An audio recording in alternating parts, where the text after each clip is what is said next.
സ്പെയിനിനെ തകർത്ത് ലോകകപ്പ് ഫൈനലെത്തിയെങ്കിലും Argentina football ടീമിനെ തേടി കടുത്ത നടപടിയെത്തുന്നു.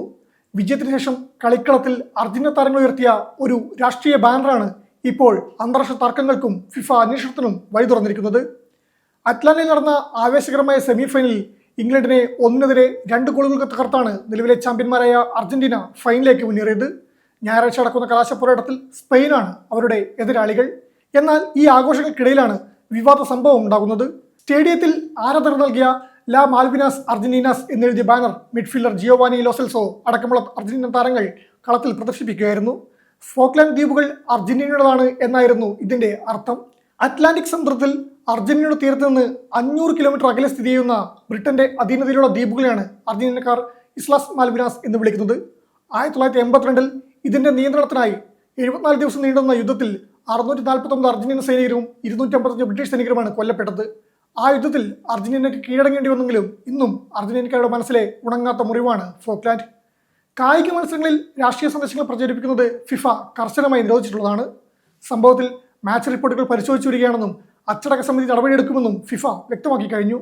ഫോക്ലാൻഡ് ദ്വീപുകൾക്ക് മേലുള്ള പരമാധികാരം അവകാശപ്പെടുന്ന ബാനറൊപ്പം ചിത്രങ്ങളെടുത്ത അർജന്റീനിയൻ ഫുട്ബോൾ ടീമിനെതിരെ അന്വേഷണം നടത്താൻ ഫിഫയോട് ബ്രിട്ടീഷ് സർക്കാർ ആവശ്യപ്പെട്ടിട്ടുമുണ്ട്. അർജന്റീനൻ താരങ്ങളുടെ നടപടി തികച്ചും അനുചിതമായിരുന്നുവെന്ന് UK ബിസിനസ് സെക്രട്ടറി പീറ്റർ കെയിൽ പറഞ്ഞു. രാഷ്ട്രീയം ഫുട്ബോളിൽ നിന്ന് വേർപെട്ട് നിൽക്കണമെന്നത് ലോകകപ്പിന്റെ അടിസ്ഥാന തത്വങ്ങളിലൊന്നാണ്. ഇപ്പോൾ ഇത് ഫിഫയുടെ പരിഗണനയുള്ള വിഷയമാണ്. ഈ വിഷയത്തിൽ ഫിഫ സമഗ്രമായ അന്വേഷണം നടത്തുമെന്ന് പ്രതീക്ഷിക്കുന്നെന്നും അദ്ദേഹം ചൂണ്ടിക്കാട്ടിയിട്ടുണ്ട്. ലോകകപ്പ് ഞങ്ങളുടേതായില്ലെങ്കിലും ഫോക്ലാൻഡ് ദ്വീപുകൾ തീർച്ചയായും ഞങ്ങളുടേതാണ്. ഞങ്ങളുടെ നിലപാടിൽ മാറ്റമില്ലെന്ന് ബ്രിട്ടീഷ് പ്രധാനമന്ത്രിയുടെ വക്താവും വ്യക്തമാക്കി. ഫിഫ കർശന അന്വേഷണം നടത്തണമെന്ന് UK രാഷ്ട്രീയ നേതാക്കളും ഫോക്ലാൻഡ് സർക്കാരും ആവശ്യപ്പെട്ട് കഴിഞ്ഞു. 2014 സമാനമായ ബാനർ ഉയർത്തിയതിന് അർജന്റീന ഫുട്ബോൾ അസോസിയേഷന് ഫിഫ 20,000 പൗണ്ട് പിഴ ചുമത്തിയിരുന്നു. കൂടാതെ രാഷ്ട്രീയ സന്ദേശങ്ങൾ പ്രദർശിപ്പിച്ചതിന് ദക്ഷിണ കൊറിയൻ താരം പാർക്ക് ജോങ് ബൂങ്ങിനെ വിലക്കിയ ചരിത്രവും ഫിഫയ്ക്കുണ്ട്. ബ്രിട്ടനിലെ ലിബറൽ ഡെമോക്രാറ്റ് നേതാവ് S ഡേവി ബാനർ ഉയർത്തിയ കളിക്കാരെ ഫൈനലിൽ നിന്ന് വിലക്കണമെന്ന് ആവശ്യപ്പെട്ട് രംഗത്തെത്തിയിട്ടുണ്ട്. അർജന്റീനയ്ക്ക് ഫൈനൽ മത്സരം നഷ്ടപ്പെടാൻ സാധ്യതയില്ലെങ്കിലും കളിക്കാർക്ക് വിലക്കോ വൻ തുക പിഴയോ ലഭിച്ചേക്കാം. ഫിഫയുടെ മുൻകാല നടപടികൾ ഇതിന് തെളിവാണ്. 2024 യൂറോ കപ്പിൽ ജിബ്രാൾട്ടർ സ്പെയിൻ്റെതാണെന്ന് മുദ്രാവാക്യം വിളിച്ചതിന് സ്പാനിഷ് താരങ്ങളായ ആൽവരോ മെററ്റോ, റോഡ്രി എന്നിവർക്ക് ഒരു മത്സരത്തിൽ യുവേഫ വിലക്കേർപ്പെടുത്തിയിരുന്നു.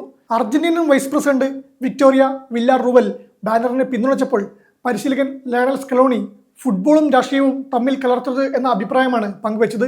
അർജന്റീന പ്രസിഡന്റ് ഹാവിയർ മിലി കളിക്കാരുടെ വികാരത്തെ പിന്തുണച്ചെങ്കിലും കളിക്കളത്തിലെ കാര്യങ്ങൾ നയതന്ത്രത്തിന്റെ ഭാഗമല്ലെന്നും നയതന്ത്ര തലത്തിൽ ബുദ്ധിപരമായി തന്നെ അർജന്റീന ദ്വീപുകൾ തിരിച്ചുപിടിക്കുമെന്നും പറഞ്ഞു കഴിഞ്ഞു. അർജന്റീനയ്ക്ക് ലോകകപ്പ് ഫൈനൽ മത്സരം നഷ്ടപ്പെടാൻ യാതൊരു സാധ്യതയുമില്ല. ഫൈനലിൽ നിന്ന് അർജന്റീനയെ പുറത്താക്കുക എന്ന കടുത്ത നടപടിയിലേക്ക് ഫിഫ കടക്കുകയുമില്ല. എന്നാൽ താരങ്ങൾ നടപടിയിൽ നിന്ന് പൂർണ്ണമായും ഊരിപ്പോരാൻ സാധ്യതയില്ല. ബാനർ ഉയർത്താൻ മുൻപന്തിയിൽ നിന്ന ജിയോവാനി ലോ സെൽസോ അടക്കമുള്ള ചില കളിക്കാർക്ക് ഒരു മത്സരത്തിൽ വിലക്ക് ലഭിക്കാൻ സാധ്യതയുണ്ട്.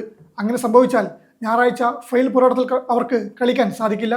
അല്ലെങ്കിൽ കളിക്കാർക്ക് വ്യക്തിഗത പിഴയോ അർജന്റീന ഫുട്ബോൾ അസോസിയേഷന് മുൻപത്തെ പോലെ കനത്ത പിഴയോ ചുമത്തി ഫിഫ കേസ് അവസാനിപ്പിച്ചേക്കാം.